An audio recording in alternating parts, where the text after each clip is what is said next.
Bienvenidos a Por la Palabra. Es una bendición que Dios me concede en este día de poder hablar contigo un tema sobre la Escritura, la poderosa palabra del Señor, que como tantas veces te decimos, tiene efecto en el ser humano.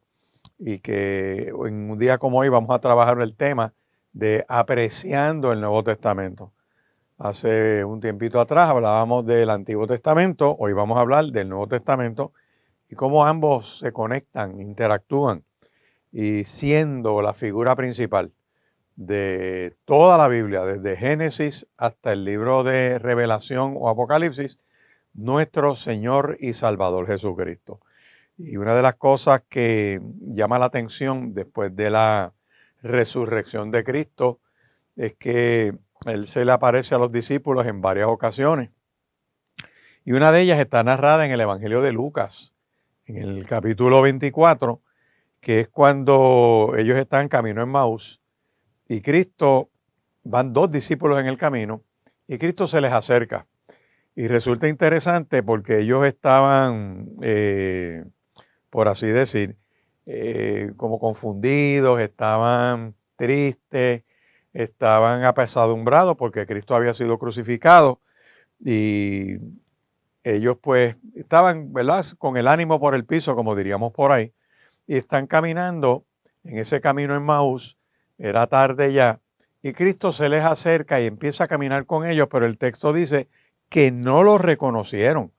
Interesantemente, es increíble, ¿verdad? Y hay quien diría, mira, pastor, lo que pasa es que esto es el efecto del estrés postraumático, que recibieron ese impacto y obviamente pues pudieron caminar con Cristo y no reconocerlo. Pero el texto nos dice que Él le dice, ¿qué es lo que les pasa? ¿Qué son estas cosas que están hablando? Y ellos le dicen, tú no has sabido, tú eres el único extranjero que no sabe lo que está pasando aquí. Y les dicen sobre Jesús el Nazareno, que fue excelente profeta, fue un hombre de Dios, hizo obras y portentos y prodigios, y murió, fue crucificado, y ya hoy es el tercer día, dicen ellos. Y dice que Jesús les habló y les dijo, estas son las palabras que yo les hablé estando aún con vosotros, que era necesario que se cumpliese todo lo que está escrito de mí en la ley de Moisés, en los profetas y en los salmos. Entonces les abrió el entendimiento para que comprendiesen las escrituras. Y les dijo así, escrito está, y así fue necesario que el Cristo padeciese y resucitase de los muertos al tercer día, y que se predicase en su nombre el arrepentimiento y el perdón de pecados en todas las naciones, comenzando desde Jerusalén. Y vosotros sois testigos de estas cosas. He aquí, os enviaré la promesa de mi Padre sobre vosotros, pero quédense en la ciudad de Jerusalén hasta que seáis investidos de poder de lo alto. Esa estampa la estoy leyendo del Evangelio de Lucas, capítulo 24, los versos 36 al 49, más o menos, esa es la narración que te estoy dando. Pero lo que quiero que mires es ese verso 44, donde Cristo les ha dicho a estos discípulos lo siguiente, estas son las palabras que os hablé, estando aún con vosotros, que era necesario que se cumpliese todo lo que está escrito de mí. Escucha bien, en la ley de Moisés, en los profetas y en los salmos. Está dando un resumen de todo ese Antiguo Testamento. Y yo hubiese querido escuchar ese estudio bíblico porque el Señor Jesús le está hablando a los discípulos de todos esos libros del Antiguo Testamento que hablan de él. Lo que la Escritura decían de él. ¿Por qué? Porque el personaje central de toda la Escritura no es Abraham en el Génesis, ni Moisés, ni tú decir José, el de las tribus, o Enoc, o cualquiera de estos, sino que es el Mesías que habría de venir a salvar una humanidad que está perdida en el pecado. Por eso es que yo te invito a que agarres tu Biblia en este día y busques este pasaje, ¿verdad?, del Evangelio de Lucas, donde se da esa explicación y esa descripción de que cada libro de la Biblia apunta a nuestro Señor y Salvador Jesucristo. El centro de la Biblia es Cristo mismo. Y cuando tú miras, por ejemplo, en Hebreos, vamos al libro de Hebreos, en el Nuevo Testamento, el libro de Hebreos, y recuerda que estamos hablando de apreciar lo que dice este Nuevo Testamento.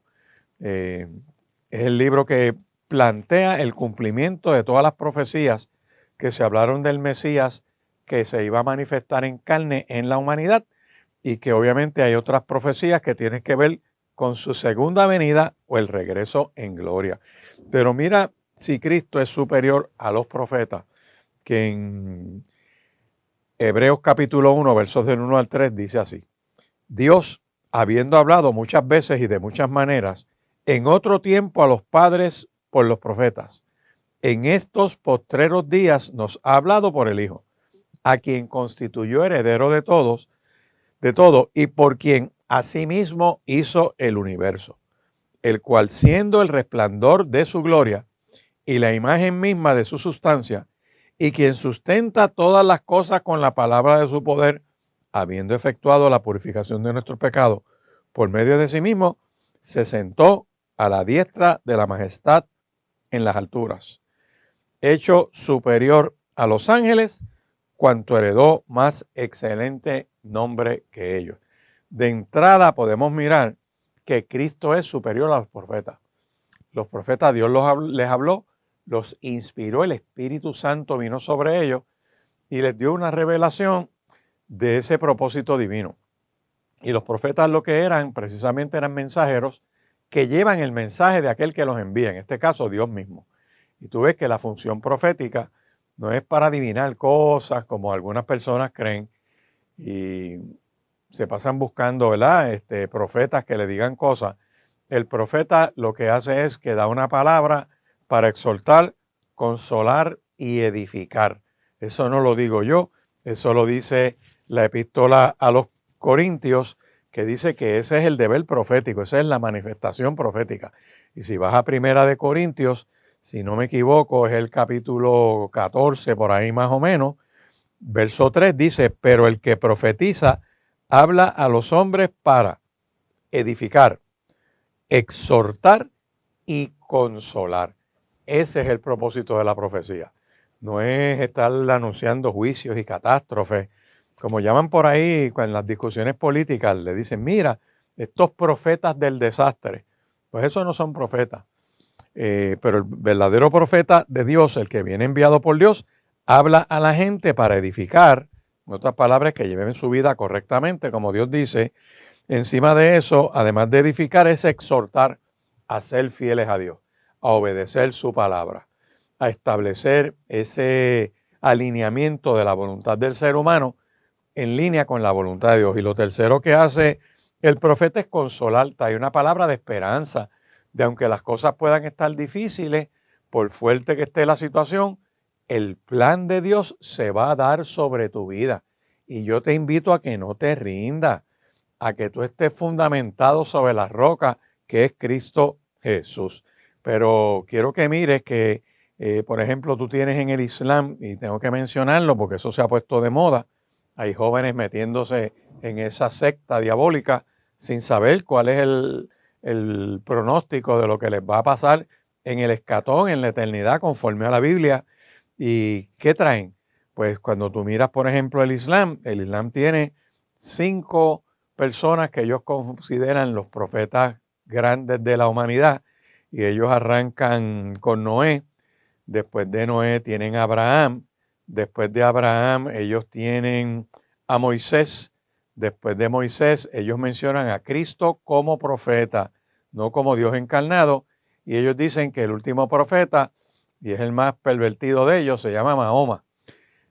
Tuvo 2 esposas, la última esposa era una nena de 12 años, lo cual lo constituye, ¿verdad?, en un pedófilo, un trasteador de niños, y no puede ser un profeta de Dios. Pero es lo que ellos plantean como profeta, y que es el último profeta, y que es el que es principal y soberano sobre todos los demás. Pues eso es tener por inmunda la sangre del pacto. ¿Por qué? Porque Hebreos nos dice a nosotros que el que pagó por el pecado de la humanidad es Cristo. Y te voy a leer lo que dice Hebreos, capítulo 10. Y esto hay que puntualizarlo, y a veces suena fuerte, hay gente que critica, pero hay que decirlo para que despierten, para que no se metan en esas doctrinas de error. Cuando esta palabra te dice a ti que nos mantengamos firmes, sin fluctuar, la profesión de nuestra esperanza, porque fiel es el que nos prometió, y considerémonos unos a otros para estimularnos al amor y a las buenas obras, no dejando de congregarnos como algunos tienen por costumbre, sino exhortándonos y tanto más, cuando ven que aquel día se acerca, porque si pecáramos voluntariamente, después de haber recibido el conocimiento de la verdad es Cristo, ya no queda más sacrificio por los pecados, sino una horrenda expectación de juicio y de hervor de fuego que ha de devorar a los adversarios. El que viola la ley de Moisés por el testimonio de 2 o 3 testigos muere irremisiblemente. ¿Cuánto mayor castigo piensan que merecerá el que pisoteare al Hijo de Dios y tuviere por inmunda la sangre del pacto en la cual fue santificado e hiciere afrenta al Espíritu del Señor? O sea, el Espíritu de gracia. El que aceptó a Cristo como Señor y Salvador tiene una sola resultado, que es tener salvación y vida eterna. Por eso te invito a que te pares sobre la roca que es Cristo Jesús, y de hecho me puedes llamar al 787-787-6870 para tu petición de oración. 787-6870. Que aceptes a Jesús como Señor y Salvador, que bebas de Cristo, como el mismo Cristo dijo en la sinagoga, cuando allá Él se para el último y gran día de la fiesta. Y dice, el que tenga sed, venga a mí y beba. El que beba de mí, de su interior correrán ríos de agua viva por todo su ser. Así que acepta a Cristo como tu único y eterno Salvador. Las mismas palabras que le dijo a la samaritana, le dijo, si vuelves a beber de esa agua de ese pozo, vuelves a tener sed. Pero el que beba del agua que yo le daré, esa persona se tendrá por dentro una fuente de agua que salta para vida eterna. No tendrás sed jamás, porque yo soy esa fuente de agua que salta para vida eterna y voy a morar en ti. He aquí, yo estoy a la puerta y llamo. Si alguno oye mi voz y abre la puerta, entraré a él, cenaré con él y él conmigo. Te invito en esta hora a que le creas al Dios que hizo los cielos y la tierra. Y como dice esta palabra que te estoy tratando de enseñar, que es Hebreos capítulo 1, mirando esa expresión poderosa de lo que hay en este Nuevo Testamento, que es la persona y obra de nuestro Señor y Salvador Jesucristo, te mencionaba Hebreos capítulo 1, porque en el Hebreos capítulo 1 te dice que a través de la humanidad Dios ha hablado de muchas formas y de muchas maneras, que habló en otro tiempo por los profetas, y en estos tiempos nos está hablando por medio de nuestro Señor y Salvador Jesucristo. Y en Hebreos capítulo 1, esos primeros versos dice, nos habló por medio de Cristo, a quien constituyó heredero de todos y por quien asimismo hizo el universo. Ya cuando tú miras eso, te das cuenta que Cristo participó en la creación. Estuvo desde el comienzo. Por eso es que Génesis, en el capítulo 1, narra que el Espíritu de Dios se mueve sobre la faz de las aguas, que Dios habla. Y tú me dirás, pastor, pero ¿y entonces de dónde sale Cristo? Bueno, la misma Escritura lo explica cuando tú miras, por ejemplo, en el libro de Colosenses. Vamos a mirar el libro de Colosenses, la narrativa que el apóstol Pablo explica de cómo Cristo participa en la creación. Mira lo que dice Colosenses capítulo 1, verso 15. Dice que Cristo es la imagen del Dios invisible, el primogénito de toda la creación. Porque en Cristo fueron creadas todas las cosas, las que hay en los cielos y las que hay en la tierra, visibles e invisibles, sean tronos, sean dominios, sean principados, sean potestades, todo fue creado por medio de Cristo y para Cristo. Y Cristo es antes de todas las cosas, y todas las cosas en Cristo subsisten. Y Cristo es la cabeza del cuerpo, que es la iglesia. Cristo es el principio, Cristo es el que tiene preeminencia entre los muertos, para que en todo tenga esa preeminencia por cuanto agradó al Padre que en Cristo habitase toda la plenitud. Y por medio de Cristo reconciliar consigo todas las cosas, las que están en la tierra como las que están en los cielos, haciendo la paz mediante la sangre de su cruz. Por eso es que Génesis, cuando está el Espíritu moviéndose sobre la faz de las aguas y Dios hablando, cuando va a crear al hombre, y léelo en Génesis capítulo 1, versos 26 y 27, Dios usa el plural, hagamos al hombre a nuestra imagen y semejanza. ¿A la imagen de quién? ¿De quiénes son nosotros ahí? Padre, Hijo y Espíritu Santo. Cristo está obrando en medio de la creación. Por eso una de las reflexiones que uno tiene que hacer en cuanto a su fe respecta es que piensa la religión que tú tienes y qué obra tiene el Dios de tu religión. El Dios de los cristianos es Dios Todopoderoso manifestado en Padre, Hijo y Espíritu Santo, que es Cristo mismo, que el que obra en la creación, el que es Señor y Salvador de nuestras vidas, y el Espíritu Santo que nos conecta a la verdad que es Cristo y nos da vida, nos inviste de poder. Dios Todopoderoso, que tiene obra. Pregúntate tú, ¿qué obra tiene Mahoma? Ninguna. Mahoma no tiene obra, está muerto, esperando la resurrección para ir ante el gran trono blanco y ir a la eternidad siendo atormentado en el lago de fuego y azufre. Eso es lo que dice la Escritura. Todo aquel que no acepta a Cristo como Señor y Salvador está condenado, porque la luz vino al mundo y los hombres amaron más las tinieblas que la luz. Pregúntate dónde está Buda, pregúntate dónde está William Soto Santiago, pregúntate dónde está Elena G. de White, pregúntate dónde está toda esa gente que eran falsos profetas que llevaron un mensaje equivocado, que enredaron a la gente y los hizo adorarlos a ellos, creer en ellos, creer en rituales, salirse del marco de referencia. Hay mucha gente confundida, creyendo que la iglesia surge en Roma en el siglo IV. Es un disparate. Y creen que la salvación surge en el siglo VI por medio del Islam. Eso es otro disparate. De hecho, el Islam es un movimiento religioso dirigido a establecer un gobierno terrenal sobre la faz de la tierra. Ahí no se habla del escatón, de adorar a Dios por la eternidad. Eso no funciona así. Así que cuando tú miras lo que dice la Escritura, que todos aquellos que no confiesan que Jesús ha venido en carne son del espíritu del anticristo. Por eso tengo que regresar a Hebreos capítulo 1, porque te dice que Cristo es el resplandor de la gloria de Dios.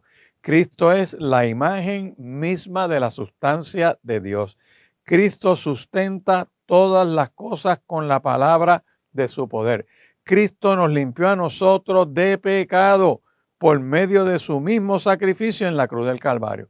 Cristo resucita de entre los muertos, asciende a los cielos y está a la diestra del Padre en la majestad en las alturas.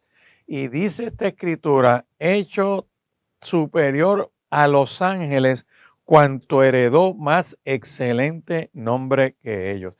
El centro de las Escrituras es nuestro Señor y Salvador Jesucristo.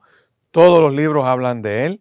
Es superior a los profetas y en adición a eso es superior a los ángeles. Ese libro de Hebreos yo te invito a que lo mire, que le des una primera lectura y que luego entres a la página de Centro Cristiano Vida Abundante y busques los sermones y busques las enseñanzas y los estudios bíblicos, porque vas a ver que Cristo es superior a los profetas, porque ahora mismo está en la presencia de Dios, está vivo. Todos los demás profetas que han muerto en la historia de la humanidad están esperando la resurrección y la manifestación de Cristo. Es superior a los ángeles. Los ángeles fueron creados. Cristo no fue creado. Cristo estaba desde antes de la creación. Juan capítulo 17, por ahí, para el verso 5, Cristo en su oración en Getsemaní le está diciendo al Padre, y lo voy a citar aquí, capítulo 17, verso 5, donde Cristo dice al Padre en la oración, ahora pues, Padre, glorifícame tú al lado tuyo con aquella gloria que tuve contigo antes que el mundo fuese. Fíjate que está hablando en esa oración de que estaba con Dios antes que el mundo fuese. Por eso es que Génesis capítulo 1, versos 26 y 27, Dios habla y dice, hagamos, en ese plural, Padre, Hijo y Espíritu Santo participan en la creación del ser humano. El ser humano es superior a toda la creación. El ser humano es superior a toda criatura que se hizo, porque tiene el imago Dei, esa imagen y semejanza de Dios, tiene del Espíritu de Dios en él y tiene las capacidades de amar, de administrar, de interactuar, de comunicar, de encauzar una creación para la gloria de aquel que la creó. Dios es el dueño, nosotros somos sus administradores. Por eso tú ves que ese libro de Hebreos establece esa superioridad de Cristo sobre Moisés mismo, que es el gran caudillo. Moisés para el pueblo de Israel era la voz de Dios, era el que representaba a Dios en la tierra, el que los guió hacia la tierra prometida, el que Dios usó para sacarlos de las manos del faraón, que es un testimonio precioso como Dios estuvo con Moisés y el plan y el propósito que Dios tiene. Mira lo que dice Hebreos capítulo 1, verso 4, cuando dice que es hecho superior a los ángeles, que también es hecho superior a Moisés. Perdón, vamos al capítulo 3. En el capítulo 3, verso 1, hasta el capítulo 4, verso 13, dice lo siguiente, dice, por tanto, hermanos santos, participantes del llamamiento celestial, consideren al apóstol y sumo sacerdote de nuestra profesión, Cristo Jesús, el cual es fiel al que le constituyó, como también lo fue Moisés en toda la casa de Dios, porque de tanto mayor gloria que Moisés es estimado digno cuanto tiene mayor honra que la casa el que la hizo, porque toda la casa es hecha por alguno, pero el que hizo todas las cosas es Dios. Moisés fue a la verdad fiel en toda la casa de Dios como siervo, para testimonio de lo que se acaba de decir. Pero Cristo como hijo sobre su casa, la cual casa somos nosotros, si retenemos firme hasta el fin en la confianza y el gloriarnos en esa esperanza. Capítulo 3 de Hebreos te habla de la superioridad de Cristo sobre Moisés. Es mayor a Moisés. En el Sinaí le dieron la ley a Moisés. Cristo se le revela en ese Sinaí y le da la ley a Moisés. Por lo tanto, es superior a Moisés, es superior a los ángeles y vamos a seguir mirando la superioridad de Cristo en cada libro de la Biblia y sobre todo lo creado.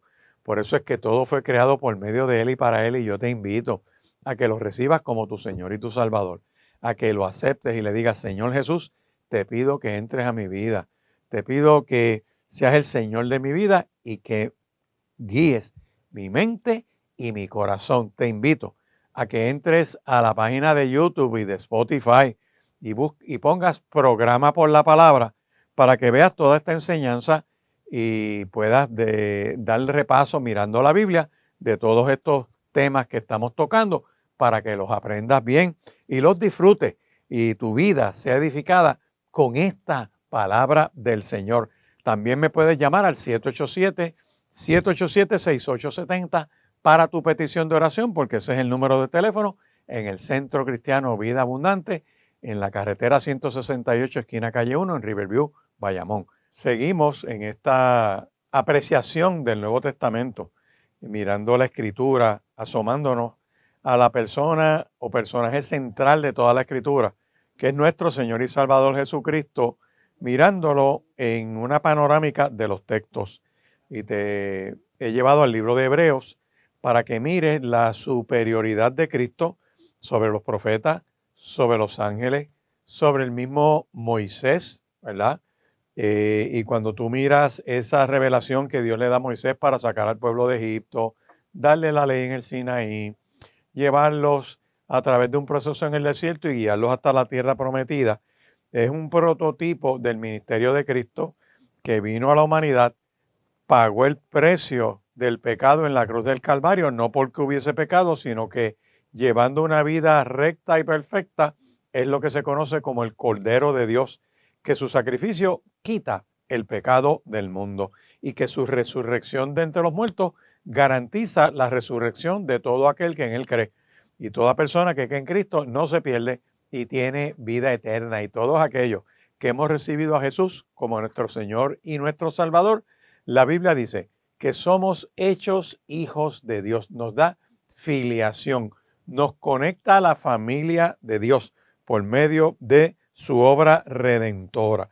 Pero en adición a eso, el libro de Hebreos, allá en el capítulo 4, versos 14 en adelante, empieza a presentar a Jesús como el gran sumo sacerdote. Y aquí hay que hacer un contraste, porque tú y yo sabemos que la función sacerdotal que aparece en la Biblia, de hecho vamos a hablar más adelante de uno que no tiene origen ni se sabe su final, que se llamó Melquisedec, que era rey de Salem y sacerdote. Distinto, es prototipo de Cristo, ¿verdad? Es como una figura que su ministerio y obra es como una señal de ese Mesías que ha de venir. Claro, Cristo es superior porque Cristo sabemos de dónde viene y dónde está. Melquisedec no se sabe el origen y no se sabe el final, pero Cristo vino del cielo mismo. Como le dijo a Nicodemo, yo del cielo he venido para mostrarte lo que es el corazón de Dios, para revelarte lo que es la voluntad del Padre. Pero mirando con detenimiento, el sacerdocio de Cristo es superior al de las tribus de Levita, que surgen después en el pueblo de Israel, y que Dios los llama y las coloca con un plan y con un propósito. Y esa tribu de levitas, que son gente que sirve en el santuario y que hacen un oficio sacerdotal, cada vez que ponían un gran sumo sacerdote a oficiar en el lugar santísimo para presentar ofrenda por todo el pueblo, el año siguiente había otro sacerdote y así iban cambiando. Y si un sacerdote de estos moría, pues había que sacarlo de donde estaba por medio de un proceso que ellos tenían y poner otro. La diferencia con Cristo es que este gran sumo sacerdote que presentó su sacrificio para pagar el pecado de toda la humanidad y está ahora mismo en la presencia de Dios, no muere, es eterno y es para siempre. Así que tiene una superioridad a ese sacerdocio terrenal. En adición a eso, además de que es superior a los sacerdotes, dice esta palabra poderosa que es superior a Melquisedec. Melquisedec, la Biblia lo menciona allá en Génesis capítulo 14, que es que cuando Abraham viene de ganar una batalla, trae un botín. Y cuando trae el botín, le diezma de ese botín a Melquisedec. Melquisedec sale a recibirlo, se entiende que era rey de Salem, lo que ahora conocemos como Jerusalén, y era, además de rey, era sacerdote, porque le recibe los diezmos a Abraham. Mira qué interesante. Todavía no ha ocurrido el evento en el Sinaí con la revelación de Dios a Moisés con la ley. De hecho, no había pueblo de Israel todavía y se diezmaba. De hecho, había adoración en ofrenda cuando Caín y Abel, desde Génesis capítulo 4. O sea que el ser humano dándole a Dios de lo que tiene es un acto de adoración desde el comienzo del libro de Génesis. Eso no es que vino después la ley. Y cuando pasó la ley, Cristo en Mateo capítulo 23, verso 23, cuando lo confrontan con el diezmar, él dice, ustedes diezman de la menta, el eneldo y el comino.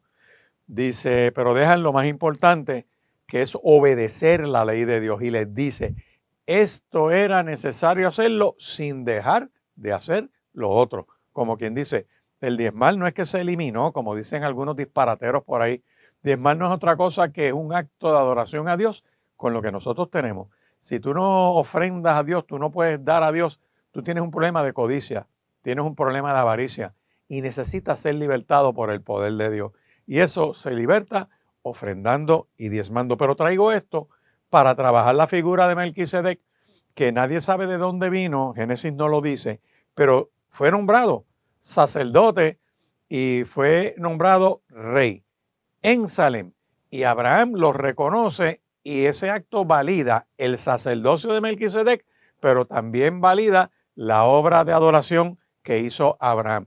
Cristo es superior a Melquisedec, porque Cristo vino del cielo, Melquisedec no. Cristo murió en nuestro lugar y a nuestro favor y resucita de entre los muertos. Melquisedec desaparece y no pagó con su vida el pecado de nadie. Pero Cristo es, además de rey y sacerdote, es profeta. Cristo tiene los tres oficios: profeta, rey y sacerdote. Melquisedec solamente tiene dos de esos oficios. Así que se usa Melquisedec como prototipo de Cristo, de un sacerdocio bueno, íntegro, que fue consagrado para eso y no se apartó para más nada. Por eso es que se le dice a Cristo: tú eres sacerdote según el orden de Melquisedec. Como quien dice, no tienes ni principio ni fin, porque Cristo es eterno.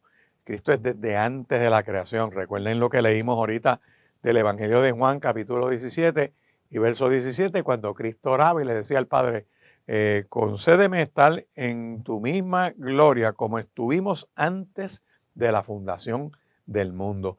Por eso es importante que pongas tu fe en Cristo.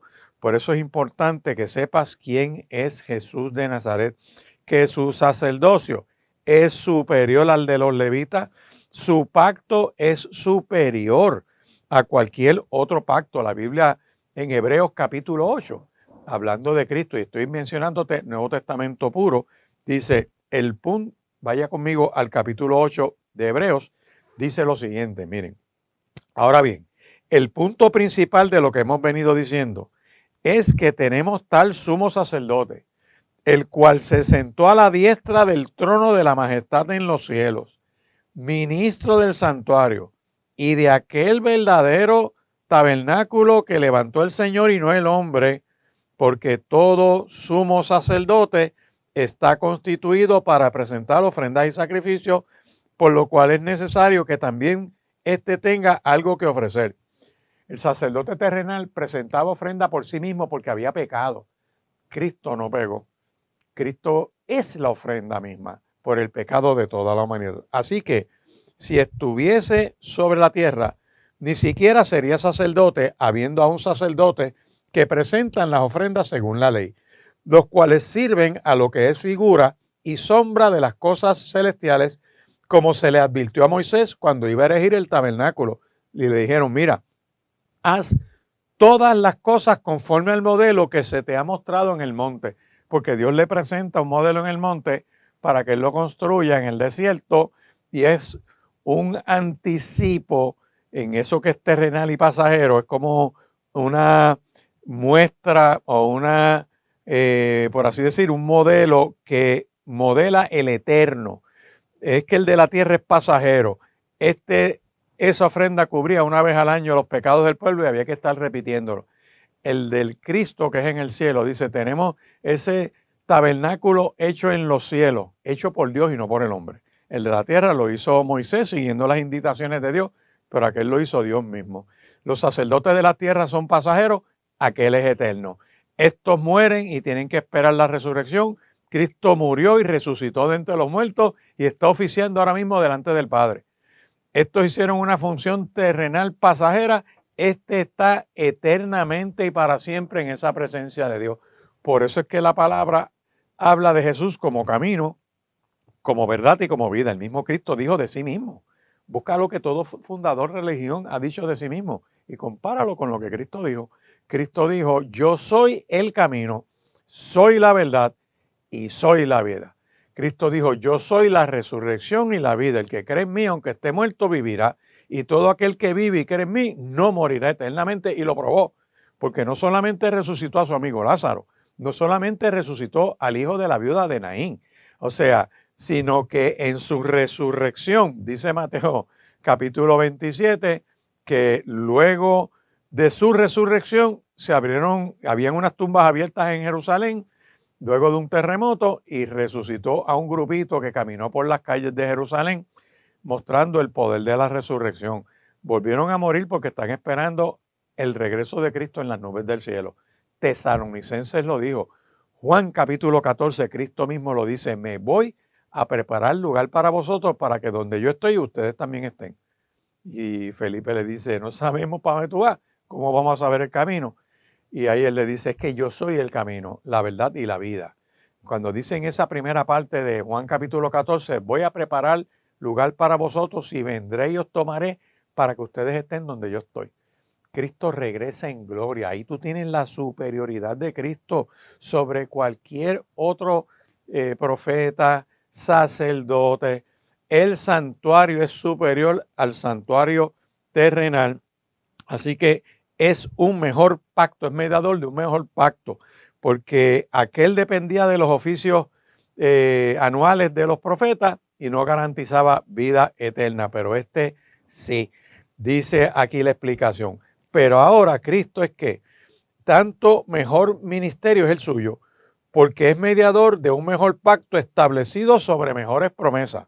Porque si el primer pacto hubiera sido sin defecto, ciertamente se hubiera procurado lugar, no se hubiera procurado lugar para el segundo, sino que este pacto es el pacto que haré con la casa de Israel, el de la promesa. Después de aquellos días, dice el Señor, pondré mis leyes en la mente de ellos, sobre su corazón las escribiré, seré a ellos por Dios, ellos me serán por pueblo. Al decir nuevo pacto, ha dado por viejo al primero, y lo que se da por viejo se envejece y está próximo a desaparecer. Y entonces en el capítulo 9 de Hebreos da unas explicaciones sobre este pacto. Y te invito a que lo recibas en tu corazón, a que le digas, Señor Jesús, me entrego a ti. Me entrego totalmente a ti. Reconozco que eres mi Señor y necesito que entres a mi vida. Escribe mi nombre en el libro de la vida. Y te pido que me permitas, Señor amado, servirte en espíritu y en verdad. Si le dices eso a Dios, eso es por la fe. Y Dios en su misericordia hace que su Espíritu Santo cree esa chispa de vida en tu mente y en tu corazón y tengamos comunión con Él por medio de Cristo. Pasas de muerte a vida y tu nombre es escrito en el libro de la vida del Cordero. ¿Qué garantiza eso? Que si uno se muere será resucitado y que si Cristo regresara en las nubes del cielo un día como hoy, pues nos vamos con Él después que los muertos en Cristo hayan resucitado y estaremos siempre con el Señor en los cielos. ¡Qué bendición! Por eso es que te he estado mencionando que todo este Nuevo Testamento hay que apreciarlo para ver esa obra de Cristo como se cumple lo que se anunció en ese Antiguo Testamento. Y dentro de este Nuevo Testamento te estoy mencionando del libro de Hebreos algunas señales que nos da de la superioridad de Cristo, ¿verdad? Primero, número uno, como autor de la creación. Número dos, que es la imagen misma del Dios Todopoderoso, que es la imagen misma de su sustancia, que es el resplandor de esa gloria de Dios, que no podemos separar a Cristo de Dios porque son de la misma sustancia, que es la explicación que da este texto, y que desde antes de la creación Cristo estaba en la eternidad con Dios y el Espíritu Santo. Así de sencillo es esto por la fe en Cristo Jesús. Pero mirando eso, vemos que Cristo no solamente es superior a los profetas, es superior a los ángeles, es superior a Moisés, es superior al sacerdocio levítico, es superior al tabernáculo, porque este es el de los cielos y está eternamente allí, que es superior a Melquisedec, es superior a todos los sacrificios que pueda hacer el hombre. Y cuando miro Hebreos capítulo 9, y su pacto es superior al antiguo pacto, porque dice, fue pues necesario que las figuras de las cosas celestiales fueran purificadas así, pero las cosas celestiales mismas con mejores sacrificios que esto, el de Cristo, porque no entró Cristo en el santuario hecho de mano, figura del verdadero, sino en el cielo mismo, para presentarse ahora por nosotros ante Dios, y no para ofrecerse muchas veces, como entra el sacerdote en el lugar santísimo cada año con sangre ajena. De otra manera, hubiese sido necesario padecer muchas veces desde el principio del mundo. Pero ahora, en la consumación de los siglos, se presentó una vez para siempre por el sacrificio de sí mismo para quitar el pecado de en medio. Y de la manera que está establecido a los hombres que mueran una sola vez y después de esto el juicio, así también Cristo fue ofrecido una sola vez para llevar los pecados del mundo y aparecerá por segunda vez sin relación a pecado para salvar a los que le esperan. Yo quiero que tú sepas que esta profecía del regreso es lo que se llama una profecía de doble esfera. La primera parte de su oficio salvífico, que ya se cumplió al Cristo encarnarse, tener su ministerio, ser juzgado, hallado inocente, sube a la cruz como justo, entrega su vida por el pecado de la humanidad, va a las manos de Dios, como dice Padre, en tus manos encomiendo de espíritu, es sepultado, Dios lo resucita de entre los muertos y está a la diestra del Padre intercediendo por nosotros. El oficio de Cristo ahora mismo sigue a la diestra del Padre y regresa en gloria a levantar el pueblo que lo está esperando. Eso es lo que dice la Escritura. Y cuando nos metemos en el libro de Apocalipsis, vemos que desde el capítulo 4 la iglesia desaparece hasta el capítulo 18 o 19, la primera parte, donde todo lo que ocurre desde el capítulo 4 hasta ese capítulo 18 habla de una tribulación en la tierra, mientras los creyentes están en la presencia del Señor en los cielos, en un tribunal de premiación y celebrando las bodas del Cordero, en lo que regresamos junto con Cristo para esa gran batalla que va a haber y establecer ese reino milenial. Y al final de ese reino milenial vendrá lo que se conoce como el juicio ante el gran trono blanco, porque al final de la película los creyentes en Cristo Jesús ganamos y la muerte no nos detiene, porque Cristo la venció en la cruz del Calvario y será lanzada al lago de fuego y azufre, eternamente será destruida. Por eso es que yo te invito a que aprecies este Nuevo Testamento, aprecies la obra de Cristo y veas que el Antiguo Testamento tenía unos tipos de Cristo como unos personajes que exhibían unas características, por ejemplo, el mismo Melquisedec, que era un sacerdote. Eso lo vemos en Génesis 14, versos 18 al 20. La referencia en el Nuevo Testamento, Hebreos capítulo 6, verso 17, hasta el capítulo 7 y verso 3. Tenemos a Moisés como profeta, el gran profeta de Israel. Moisés, que Dios le da un mensaje para que lo proclame, administre este pueblo, lo presida, lo dirija y lo hizo durante 40 años. Las referencias del Antiguo Testamento están en Deuteronomio capítulo 18, versos 15 al 19, y vemos la comparación en el libro de los Hechos, capítulo 3, versos 23 y 22 y 23, donde se habla de ese cumplimiento de lo que Moisés hizo. En adición a eso, tenemos otro tipo de Cristo en el Antiguo Testamento, el rey David, que es el reinado de David, conforme al reinado de David, ¿verdad? Pues es el oficio de rey. Y lo vemos en 2 de Samuel, capítulo 7, versos 8, 12 y 16. Y en Apocalipsis, capítulo 5, verso 5, cuando nos habla de que, y uno de los ancianos me dijo, no llores, he aquí el león de la tribu de Judá, la raíz de David, ha vencido para abrir el libro y desatar sus 7 sellos. Hablando de ese rey eterno y para siempre, que es conforme al linaje de David.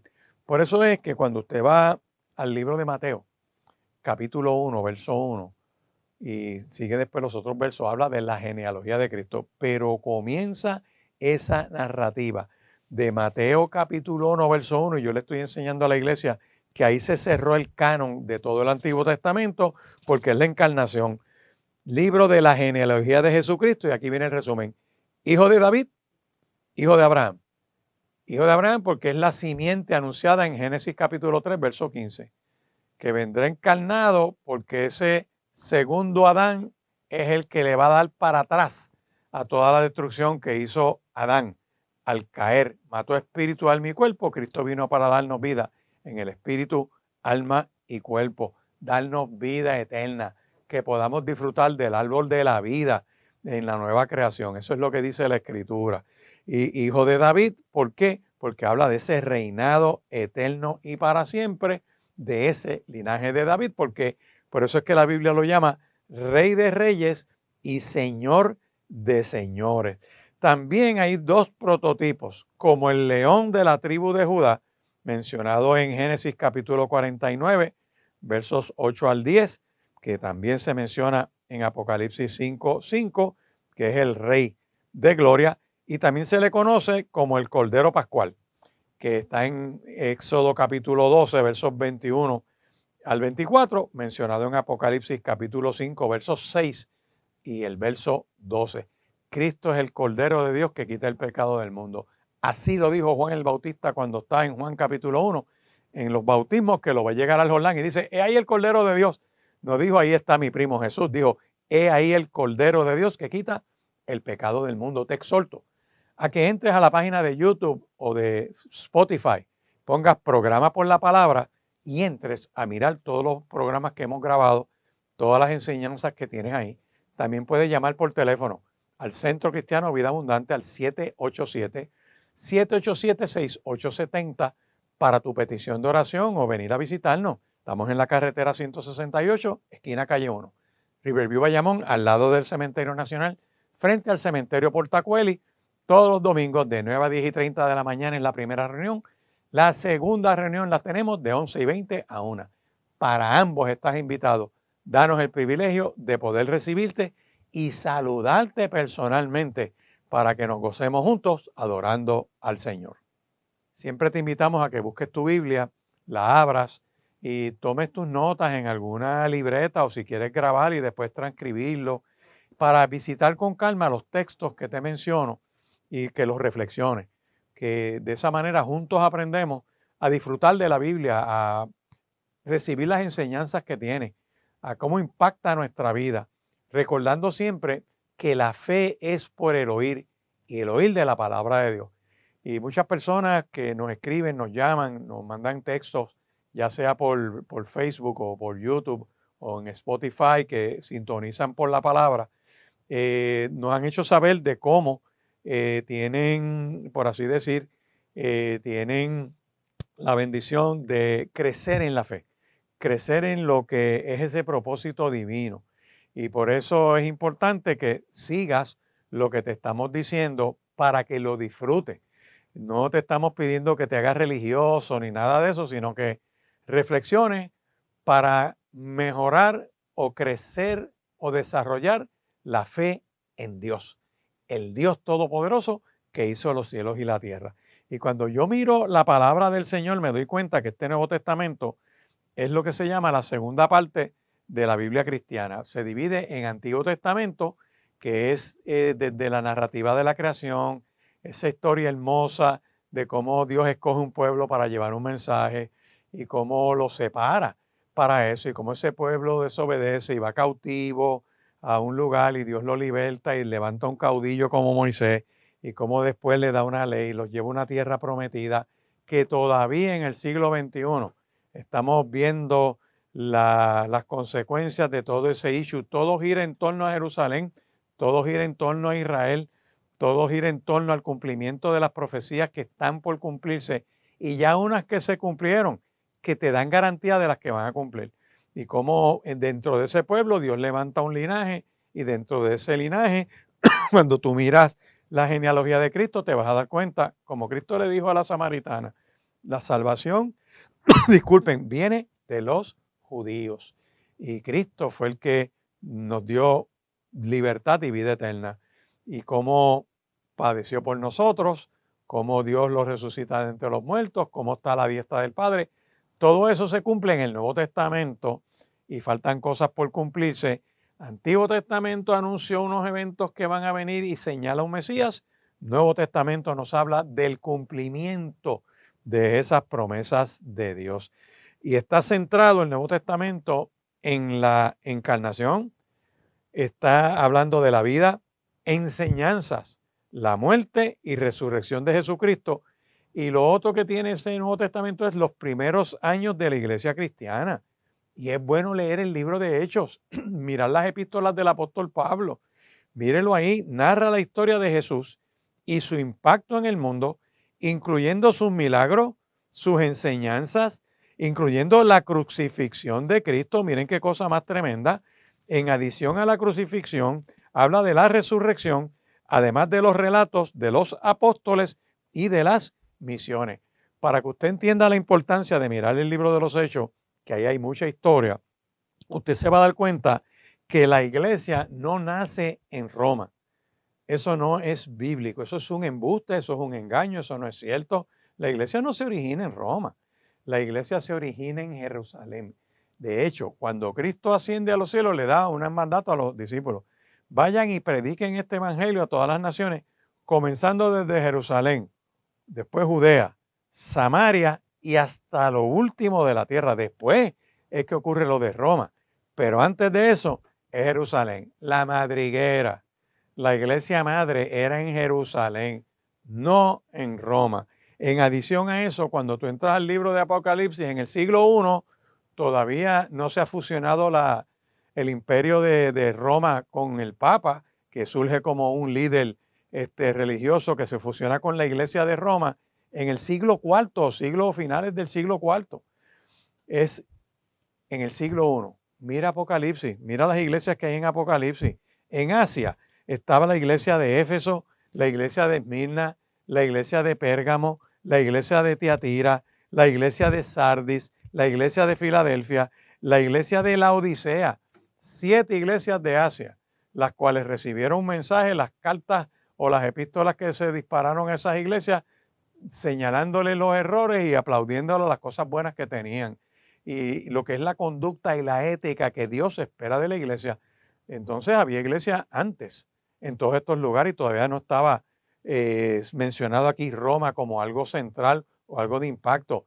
Es 4 siglos después, finales del siglo III, principios del siglo IV, cuando Constantino se convierte en la mamá, y lo que hace es que oficializa como religión del imperio el cristianismo, porque su mamá se hizo cristiana y la estuvieron matando hasta antes de eso, y por él no matar a su mamá, legaliza, mete un decreto dando unos derechos y unas libertades, y ocurre una fusión entre lo que era el imperio romano y lo que era la iglesia de Roma. Por eso ustedes ven que el Papa viste de blanco y usa una corona de oro, porque así estaba vestido Augusto César, porque habían imágenes del César en todo el reino. Por eso es que el catolicismo copia esa estructura romana, y tú ves que adoraban al Papa como adoraban al César, porque el César era Dios y lo que él decía era ley, y el que se fuera de frente con eso era tirado a los leones o se le quemaba en la higuera, como murieron todos los apóstoles martirizados, menos Juan, que murió de viejo, porque así le dijo el Señor, le prometió que se moría de viejo. Aunque hayan discusiones sobre eso y gente que haya escrito algunas cosas, yo creo lo que dice en la palabra. Pero te traigo esto para que entiendas que la iglesia hay que mirar la historia, porque surge en el siglo I, cuando Cristo resucita de entre los muertos y el Espíritu Santo viene sobre ellos. Los evangelios, vamos al contenido de ese Nuevo Testamento para que lo aprecie. Relatan la vida, ministerio, muerte y resurrección de Cristo. Eso está en Mateo, Marcos, Lucas y Juan. De hecho, ahí está su biografía. Ahí está su vida y obra. Ahí está su niñez, hasta los 12 años. Después, su comienzo ministerial siendo adulto en las bodas de Caná de Galilea. Dice el texto, y era como de 30 años. Y su ministerio duró como 3 años y medio. Por eso es que se plantea que Cristo murió a los 33 años, 33, quizás llegando a los 34, y Dios lo resucita entre los muertos. Así que en los primeros 30 y algo años de la vida cristiana, después de Cristo, es el comienzo de ese ministerio. Y el último libro de la Biblia se entiende que se reconoce como libro inspirado para el año 90-95, y se entiende que es el libro de Apocalipsis. Así que vemos que en los evangelios se habla de la vida y obra de Cristo. En el libro de los Hechos describe el inicio y expansión de la iglesia cristiana después que Cristo ascendió. El Pentecostés ocurrió en Jerusalén, no en Roma. El derramamiento de Pentecostés, el ministerio de Esteban, ocurre en Jerusalén, en Israel, no ocurre en Roma. Despierten, vuelvan en sí. Miren lo que tiene la Escritura, como varias iglesias que todavía no estaba como la iglesia central siempre fue la iglesia de Jerusalén. Pero cuando usted mira, había iglesia en Roma, había iglesia en Corinto, había iglesia en Galacia, había la iglesia en Filipos, estaba la iglesia en Colosas, estaba la iglesia de Tesalónica, está las que están en el libro de Apocalipsis, que ya te las leí, de Sardis, Tiatira, Esmirna, la Odisea, todo eso está ahí.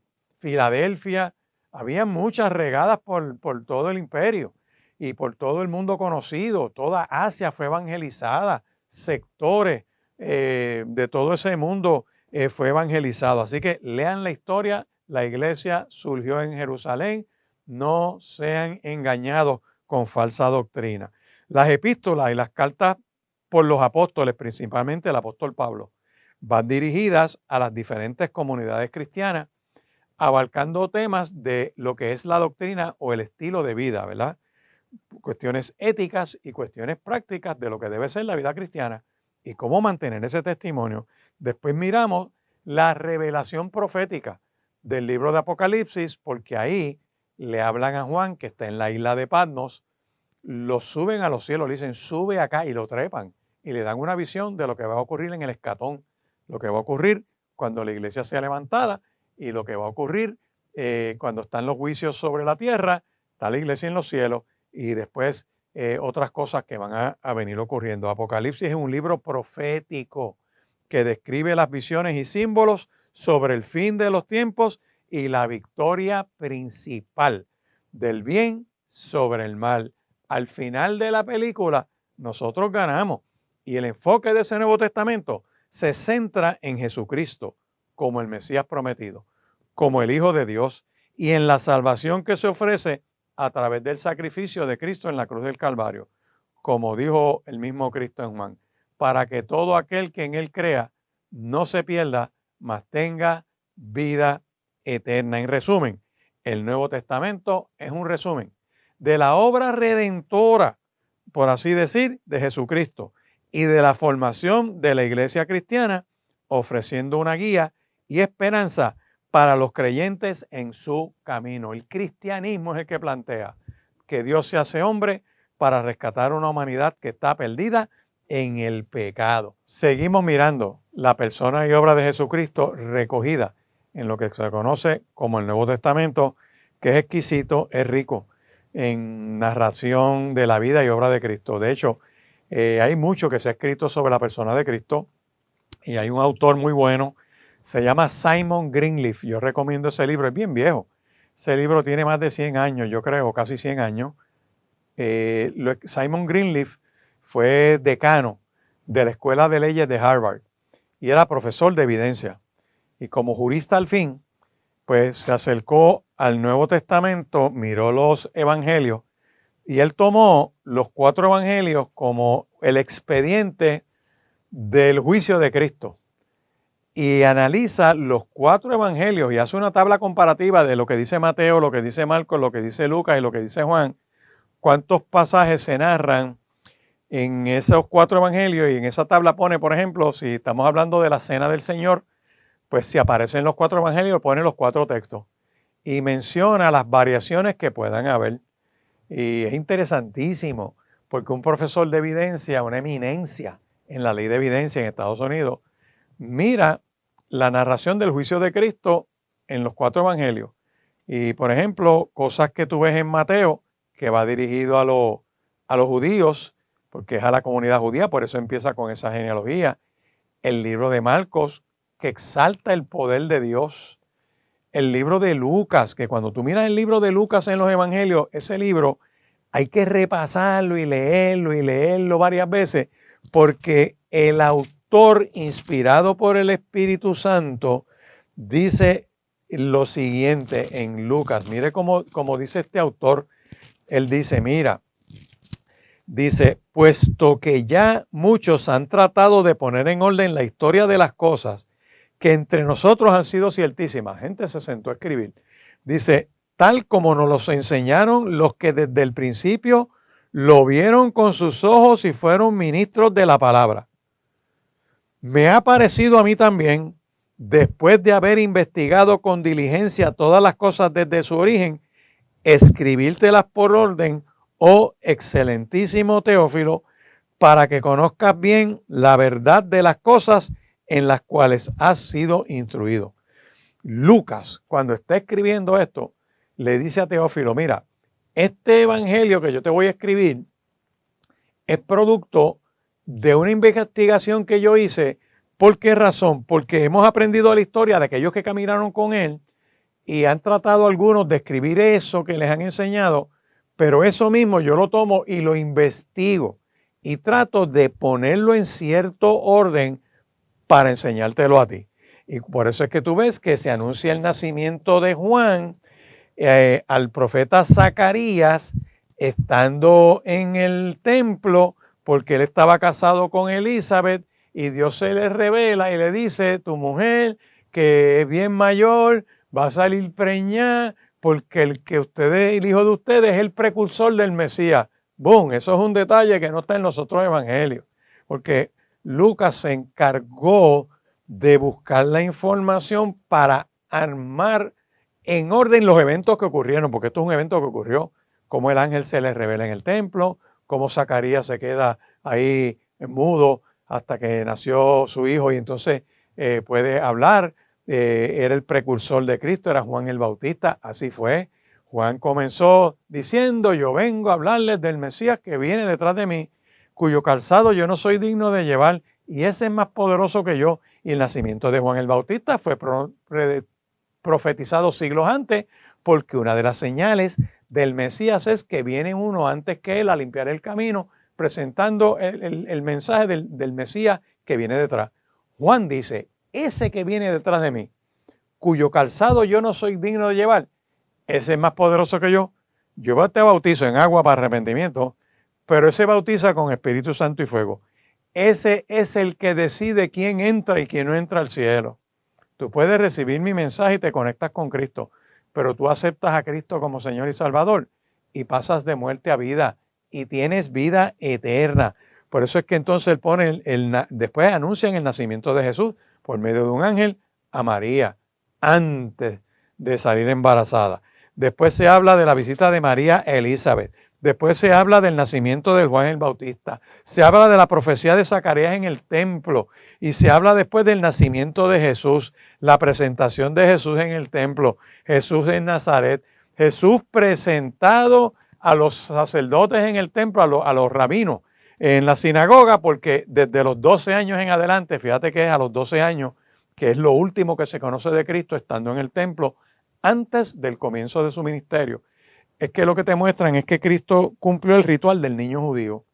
Circuncidado, su madre presenta ofrenda por su inmundicia en el templo, luego del nacimiento a los 40 días, y vemos cómo es llevado a los sacerdotes, porque los primeros 12 años de vida del niño, la familia tenía que enseñarle la palabra, la tradición, la genealogía, las diversas fiestas y símbolos de lo que es el Mesías que ha de venir, la cena del Señor que ellos practicaban. Todo eso se enseñaba en los primeros 12 años de vida del niño. Por eso es que nosotros enfatizamos en que tú lleves tus sobrinos y tus nietos y tus hijos a la iglesia desde nene, que empiecen a aprender Biblia, que se aprendan la historia, que sepan quién es Abraham, quién es Isaac, quién es Jacob, quién es Jonás, quién es Melquisedec, quién es Noé, quién fue Moisés, las enseñanzas de todos esos líderes, el rey David, el rey Salomón, el profeta Isaías, Jeremías, Ezequiel, Joel, todas esas expresiones bíblicas, los salmos, que empiezan a recibir una palabra desde niño, porque eso entra en su DNA espiritual. Eso empieza a darle una fortaleza a la fe por el oír de la palabra. Y los niños empiezan a crecer con un contenido sólido de relación con Dios, y eso los va a alcanzar en su adultez. Podrán venir etapas difíciles, podrán quizás apartarse una temporada, quizás pasarán unas crisis, les darán coraje, se irán de tu casa, no importa lo que suceda. Proverbios 22:6 te dice, instruye al niño en su camino, y aun cuando sea viejo, no se apartará de él. O sea, no pierdes tu tiempo enseñándolo. Allá la Iglesia Católica les enseña lo que se llama el catecismo, y leanse en ese catecismo, tiene unos principios que son correctos, que tienen unos principios que te hablan del Padre, del Hijo, del Espíritu Santo, te mencionan algo de la Trinidad, te hablan del concepto del pecado, del perdón de pecado. Eso tú lo empiezas a imbuir desde pequeño y empiezas a darle claro, yo te pido que vengan a la Biblia, entras a la poderosa palabra de Dios, ves los modelos de los líderes, los errores de los líderes, porque todos los errores de los líderes están aquí escritos para que sepas que Dios tiene misericordia, el Dios que es amplio en perdonar, que tu error no lo sorprende y su misericordia está disponible para ti. Pero cuando entramos en lo que hace Simon Greenleaf, en ese libro él dice, mira, si yo le aplico la ley de evidencia a la persona y obra de Cristo, voy a ver que hay un plan redentor desde el principio hasta el fin. Excelente lectura para todo estudiante de Derecho. Se llama El Testimonio de los Evangelistas. Así se llama ese libro. Simon Greenleaf lo escribió. Te recomiendo otro libro muy bueno que se llama El Caso de Cristo.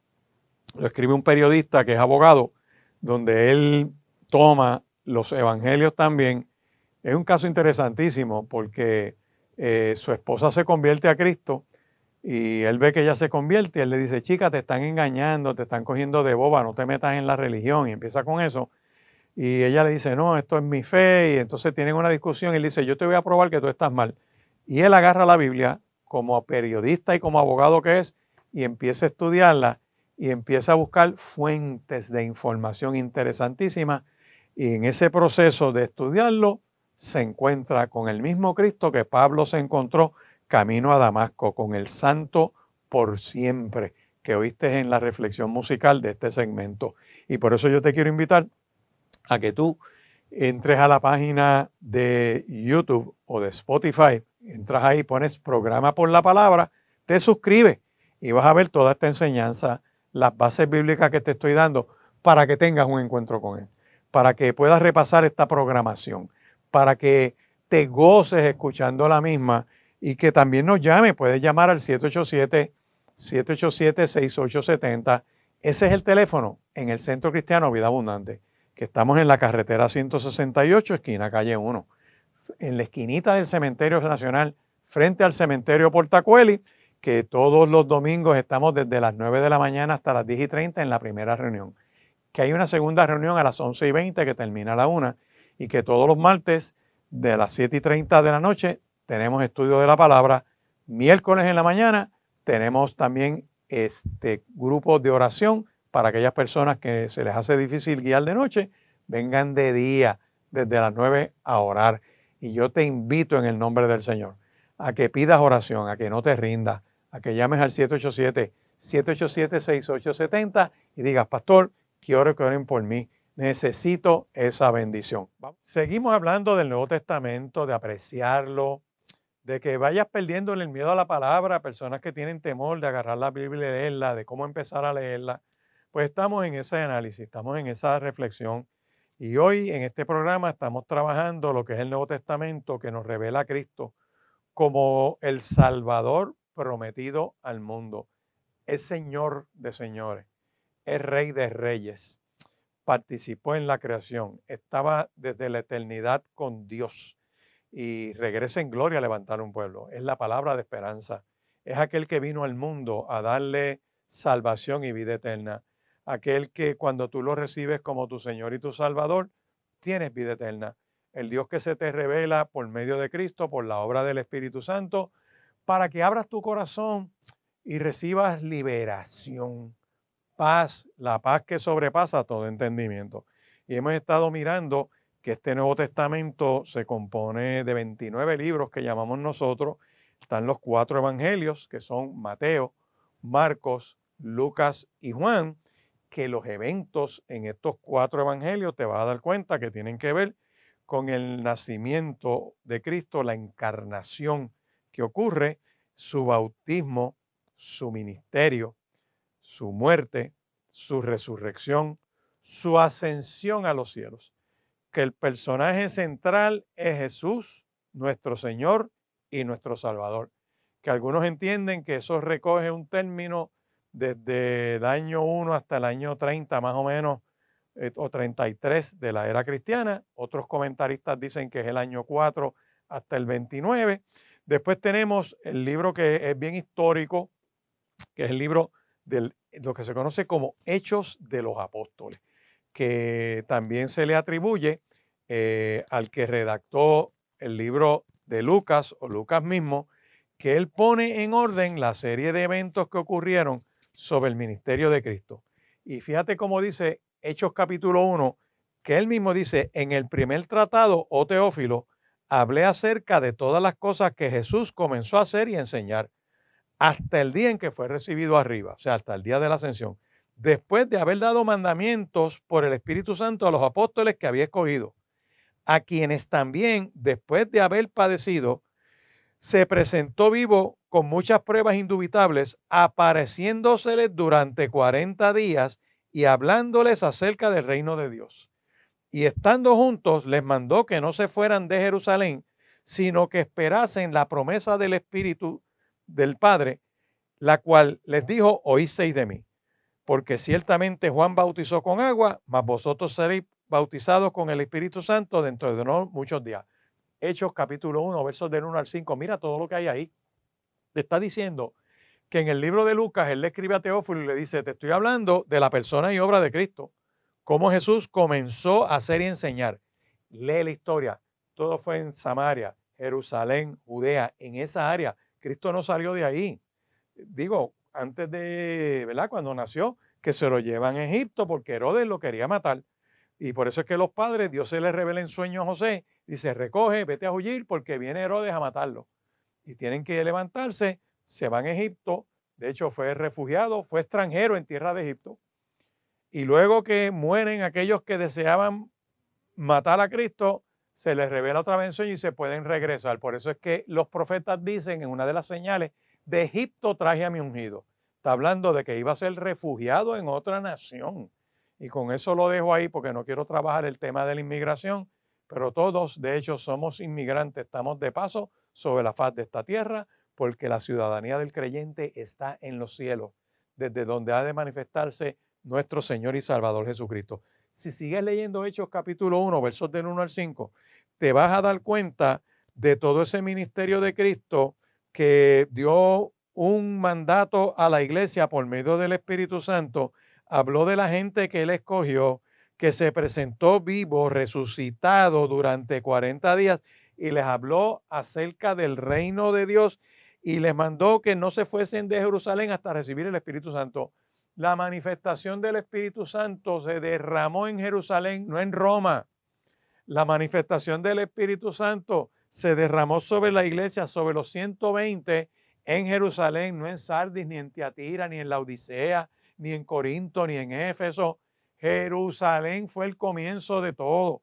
Ahí está todavía la antigua ciudad, está rodeada de la muralla. Todavía quedan restos de los fundamentos del templo que algún día van a volar ese domo diabólico que tienen allí los mahometanos estos y se va a establecer otra vez el templo.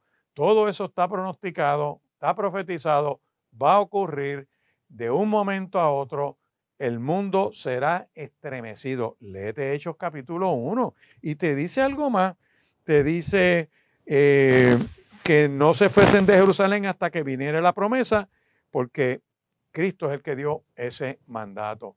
Así que si estás ubicado en un sitio equivocado, reubícate, que aceptes a Cristo como Señor y Salvador.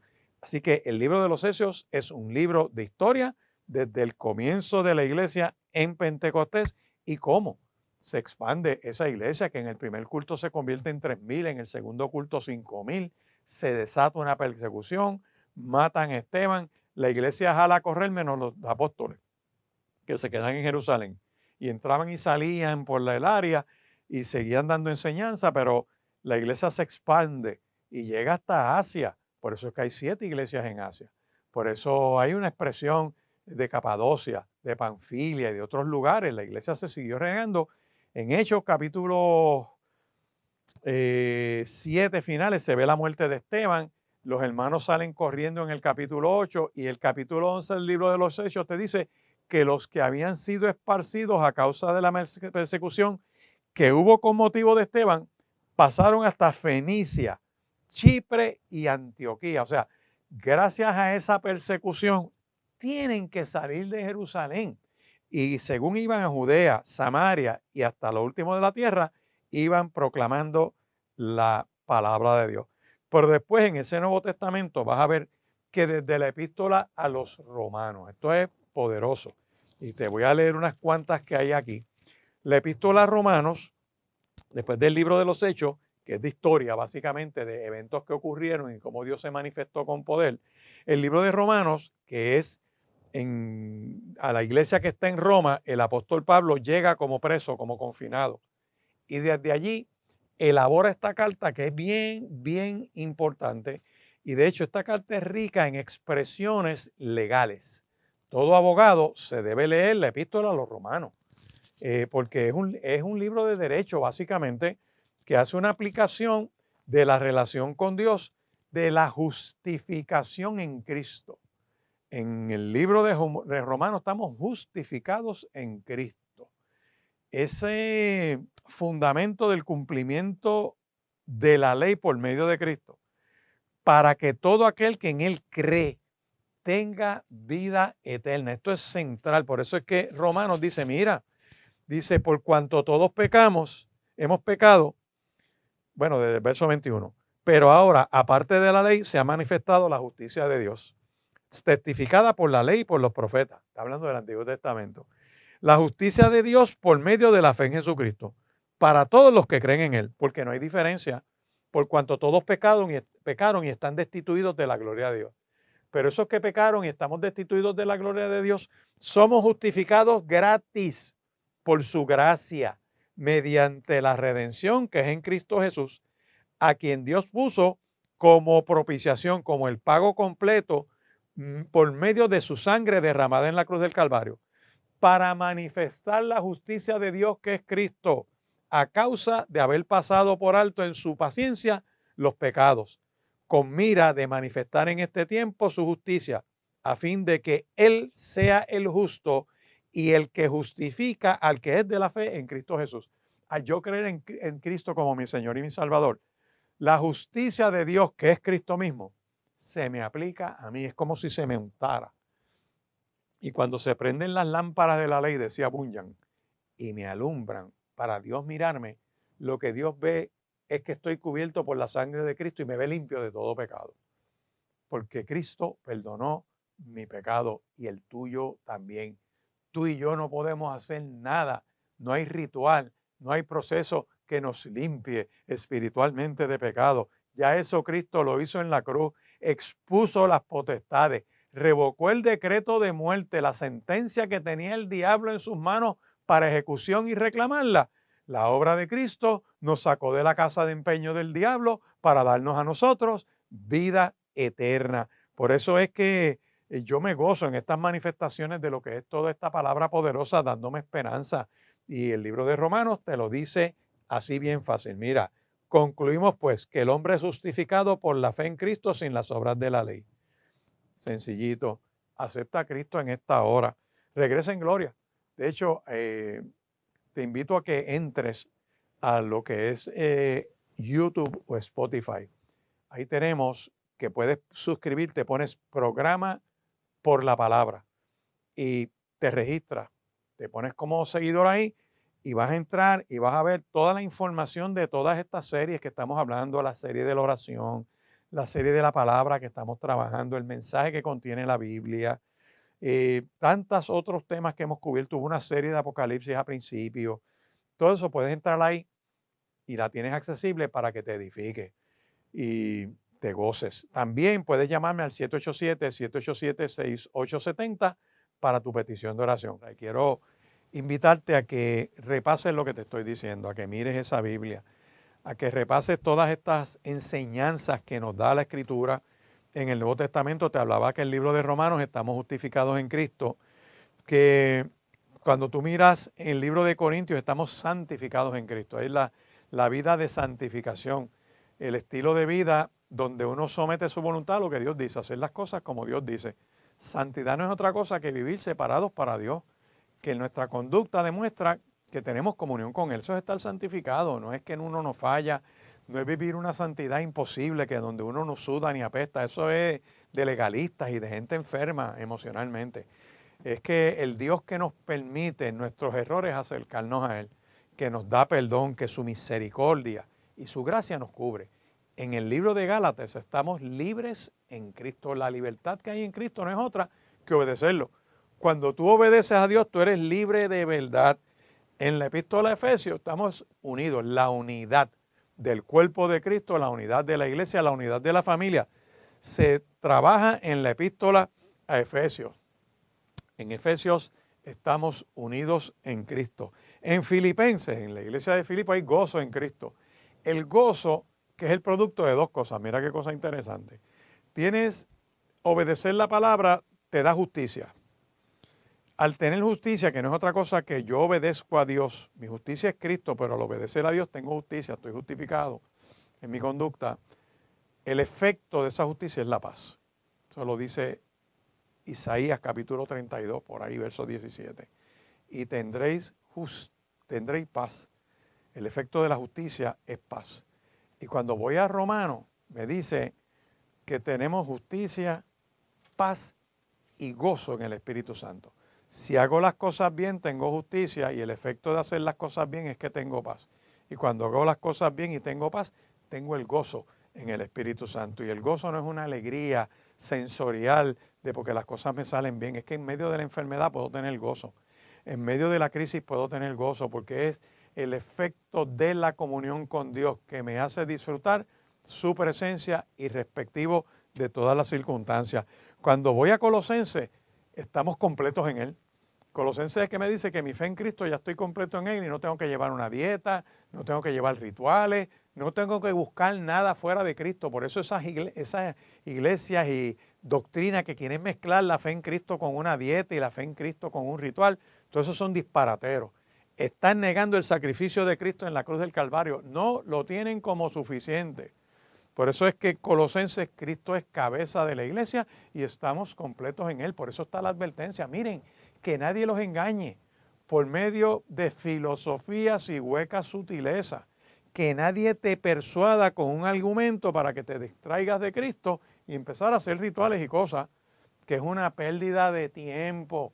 Lamentablemente hay gente en el pueblo de Dios que por no ser doctrinada, por no congregarse, por no recibir palabra, son engañados fácilmente por doctrina y cosas que están pasando. Mira ahora con todo lo que está pasando en Medio Oriente, en Irán, en el Líbano, en Egipto, la franja de Gaza, todo eso que está allí, el Yemen y toda esta área, empiezan a buscar disparateros que están por el internet, gente hablando de unas mezclas y profecías, que si vi la serie tal por Netflix, miren bien la palabra, y miren bien disparate que le meten algunos de esos capítulos en esa serie. Que quizás tiene un 80% bueno, perfecto, pero ese 20% te puede descarrilar. Si no dominas la escritura, te vas a creer cualquier cosa que pongan los productores esto en su imaginación tropical para tratar de enriquecer un video que están haciendo. Por eso es que hay que ir a la palabra, por eso es que hay que congregarse, por eso es que necesitas tomar una escuela bíblica, escuchar la palabra. La fe es por el oír y el oír de la palabra de Dios. En Tesalonicenses hay glorificación en Cristo. ¿Qué es eso, pastor? Que cuando yo obedezco a Dios, le estoy dando gloria a Dios. Glorificar a Cristo es reconocerlo en mi vida, haciendo las cosas que tengo que hacer, y eso es darle gloria a Dios. Respetarlo como creador. Respetar a Cristo como Señor y Salvador.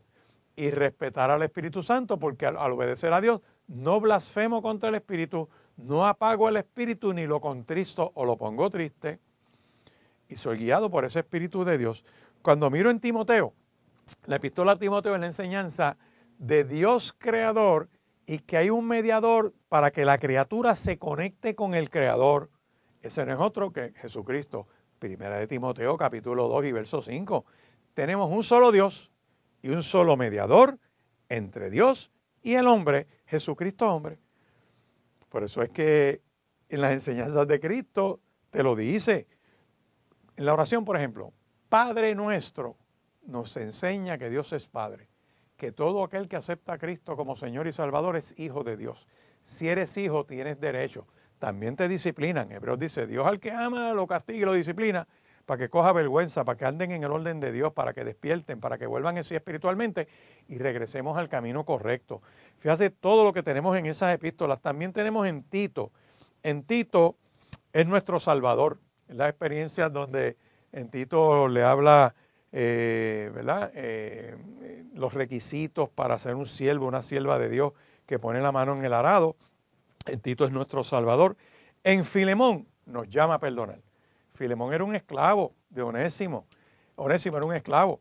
Y le dicen allá a Filemón, mira Filemón, yo sé que este hombre se te fugó y tú tienes un derecho bajo el derecho romano, pero recíbelo como si me recibieras a mí, porque ahora en Cristo es tu hermano. Y no lo tienes que tratar como esclavo. Trátalo como hermano mío. Y todo lo que te haya faltado, yo te lo pago, le dice él. Porque ahora es un hermano en Cristo.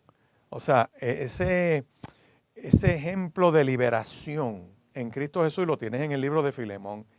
En Hebreos, que empecé el programa, diciéndote es el sumo sacerdote, es el sacerdocio eterno, que está a la diestra del Padre, que supera todo lo que es todo vestigio de ese Antiguo Testamento, toda sombra que apuntaba al Mesías que ha de venir. Cristo la cumplió. Su pacto es superior, su pacto es sempiterno, es siempre eterno. Y está a la diestra del Padre intercediendo por nosotros. Sigo mirando esta palabra poderosa en el libro de Santiago. Mira qué interesante, es verdad. En Santiago, cuando tú te sigues acercando a Él, eres transformado. En Santiago yo obedezco la palabra y no estoy engañado. En Santiago es la palabra de verdad, me saca de la ignorancia. Por eso dice, someteos pues a Dios, resiste, sea antagónico a todo lo diabólico y el enemigo tiene que huir de tu vida. Por eso en Santiago es palabra de verdad. En los libros de Pedro nos llama a su luz admirable. Por eso es que en el libro de Pedro tú eres el linaje escogido, real sacerdocio, nación santa, pueblo adquirido por Dios. Nuestra función es que con nuestra conducta anunciemos las virtudes de Cristo, que nos llamó y nos sacó de las tinieblas donde estábamos y nos traslada al reino de su luz admirable. Todos estábamos perdidos y todos necesitamos a Cristo. En el reino de Dios no hay uno mejor que otro. Todos somos hijos de Dios. Dios no tiene ni sobrinos ni nietos, tiene hijos para aquellos que han aceptado a Jesús como su único y eterno Salvador. En el libro de Juan, en los libros de Juan, poderoso en Juan, el Padre que nos ama, el que nos dice hijitos, en Juan nos perdona, dice, hijitos míos, estas cosas yo les escribo a ustedes para que no pequen.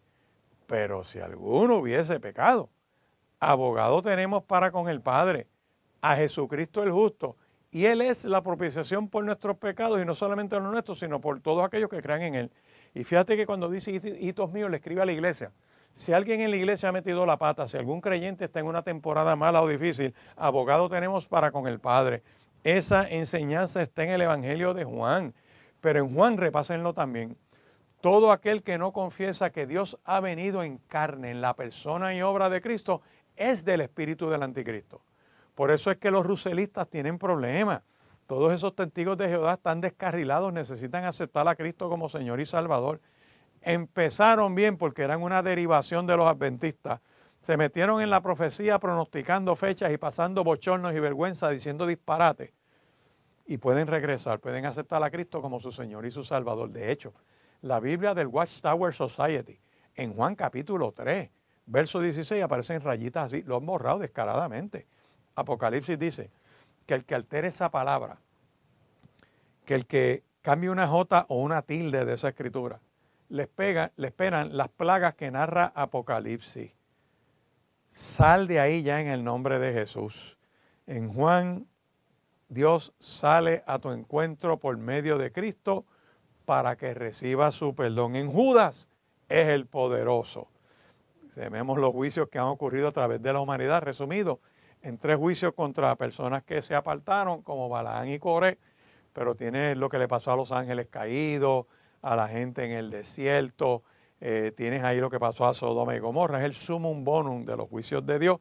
Y en Apocalipsis Es el Cristo que regresa en gloria, el alfa y el omega, el principio y el fin, el primero y el último, el que salió a nuestro encuentro por medio de Cristo. Te invito a que aceptes a Cristo como tu Señor y tu Salvador, a que le creas a Él, a que lo recibas y le digas: Señor Jesús, me entrego a ti, me entrego totalmente a ti y quiero que escribas mi nombre en el libro de la vida. Recuerda que estamos en el Centro Cristiano Vida Abundante en Riverview, Bayamón, la esquinita del Cementerio Nacional, frente al Cementerio Portacueli, carretera 168, esquina calle 1, y que quiero tener el privilegio de saludarte personalmente todos los domingos. Un día como este, puedes estar allí de 9 a 10 y 30 de la mañana es la primera reunión.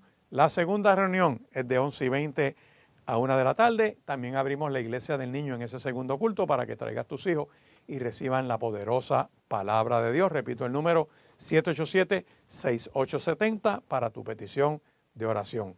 Dios te bendiga, Dios te guarde y será hasta el próximo domingo a las 5 de la mañana. Gracias por acompañarnos a Por la Palabra. Si el tema de hoy ha tocado tu corazón, escríbenos al correo porlapalabraccva@gmail.com. Y recuerda que la palabra de Dios es lámpara a nuestros pies y breva a nuestro camino.